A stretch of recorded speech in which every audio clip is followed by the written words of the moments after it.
Господи, Исусе Христе, Сине Божий, помилуй меня грешного.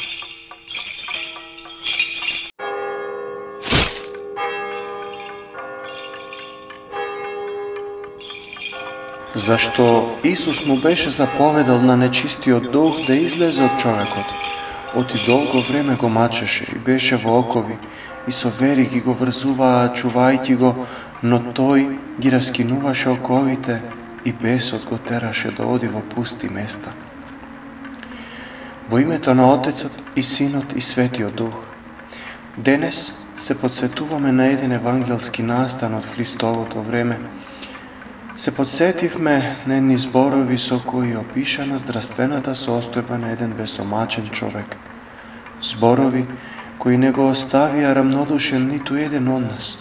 Само за миг да ја представиме пред себе сликата на еден човек кого нечистиот дух долго време го мачеше и беше во окови и со вери ги го врзуваа, чувајќи го. Но тој ги раскинуваше оковите и бесот го тераше да оди во пусти места. Ваквата здравствена состојба евангелистите, а и тогашните лекари ја опишувале како бесомачност, а денешната современа наука, медицината, можеби ќе даде различни диагнози, кога во нивните ординации ќе се појави човек со исти или слични симптоми. Па диагнозата може би гласела шизофренија, психопатија, нервно расстройство, неурамнотеженост и слично. Иако симптомите ќе бидат исти, меѓутоа разликата во тогашните болни и денешните е во тоа што Спасителот Христос јавно им кажувал на присутните дека во таквиот човек влегол нечистиот дух, односно демонот. А денешните лекари за такво нешто или не знаат, или пак ако знаат им е страм да го исповедаат и потврдат, сметајќи дека тоа нешто е старомодно и изумрено. Меѓутоа, тоа е факт и диагнозата за таквите луѓе без разлика дали живееле пред 2000 години или денес е сосема сигурна и таа гласи бесомачност. Општо е познато дека демоните се наши најголеми и најжестоки непријатели. Тие постојано лошо делуваат врз луѓето, а особено врз слабите по дух и врз оние кои се паднати во тежок грев. Во нашево современо време честопати го слушаме зборот сатанизам, воопшто не познавајќи неговата суштина. Пред се, сатанизмот е духовна ориентација на одделни луѓе, групи и здруженија, кои води кон деструкција и уривање. Сатанизмот е спротивставена духовна ориентација контра љубовта. Ова е најосновната дефиниција при разгледувањето на проблемот на сатанизмот, кој ни овозможува да навлеземе подлабоко во тој проблем. Како православни христијани потребно е да знаеме дека децата од нивното раѓање до нивното појавување на земјата немаат никакви зли почетоци и корени. Нивниот стремеж кон самоутврдување и осамостојување е сосема природен. И тоа дете ја чува таа природност, како неговите родители го воспитуваат во христијанскиот православен дух. Иако го ограничуваат и спречуваат развивањето на егоизмот и себељубието, вистински вредното духовно воспитување кое не е само со зборови, туку пред се треба да биде со примери, се состои од присуството во семејството на духовни и честити луѓе, кои со својот живот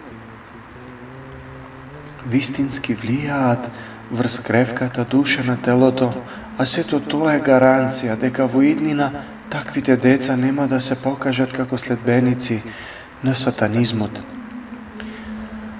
Различните испротивставени сваќања за доброто и злото постојат во историите на сите цивилизации.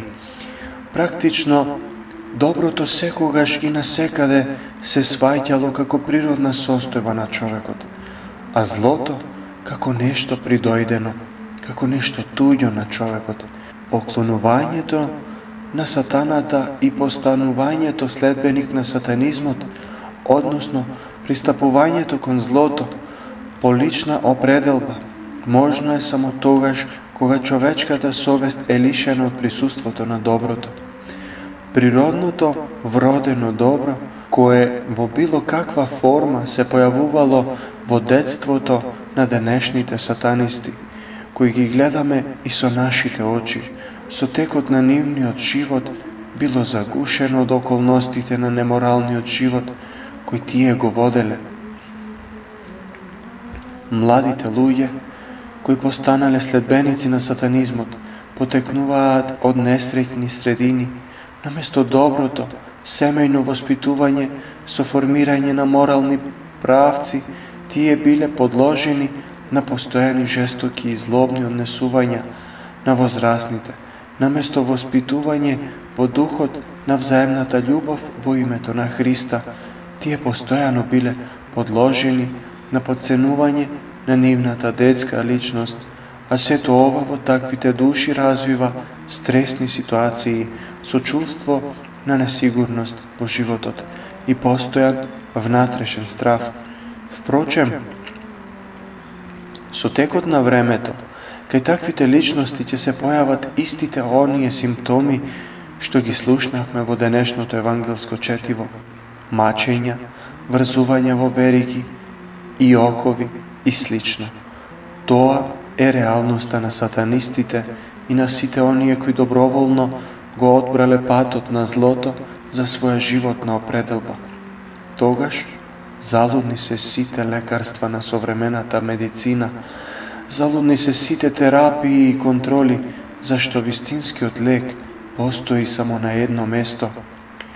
Тоа е црквата и божествената наука која ни ја даде нејзиниот основач и наш Господ Исус Христос. Зашто сатанистите се прекрасно физички здрави луѓе. Надворешно гледани секој човек би можел да им позавиди на нивната телесна јакост, но нивната душа е болна до највисок стадиум и затоа лекот не може да го дадат телесните лекари, туку оној кој вдахнал жива душа во човекот.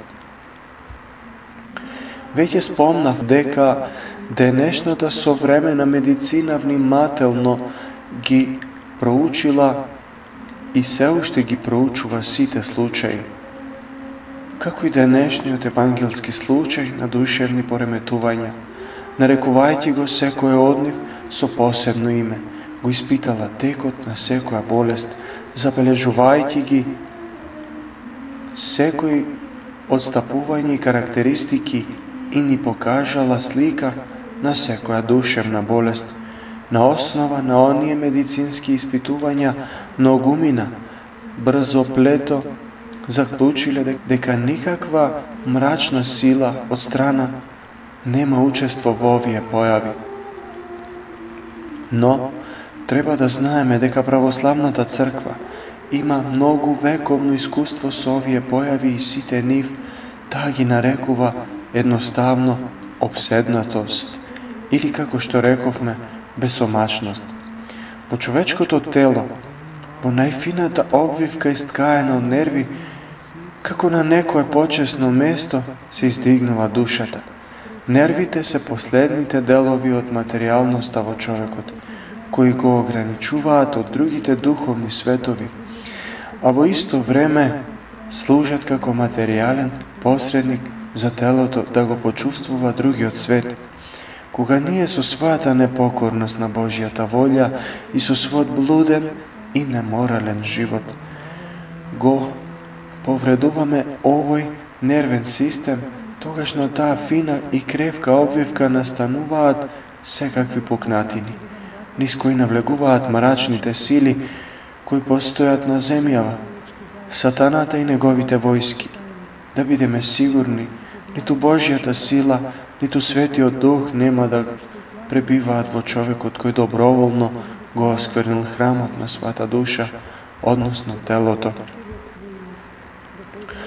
Господ Исус Христос со еден збор ги лечел и овие болни, ги лечел откако точно ќе утврдел нивната диагноза и причината зошто толку тешко тие биле болни.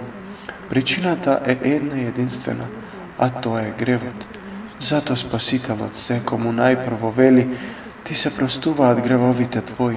Само тогаш сме вистински здрави и душевно и телесно. Тајната на покаянието е нашиот вистински лек за секоја болест, а особено за оваа тешка болест на бесомачност. Ние се раѓаме во вертикален триаголник на слободата. На врвот на тој триаголник е Бог на небото.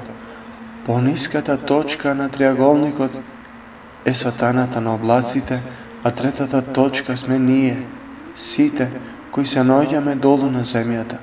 Сите ние го полагаме истиот испит и тоа е изборот меѓу љубовта и омразата, изборот меѓу Бог и ѓаволот. Границата на овие два избори минува низ нашите срца и затоа човечкото срце е толку многу таинствено и нечитко.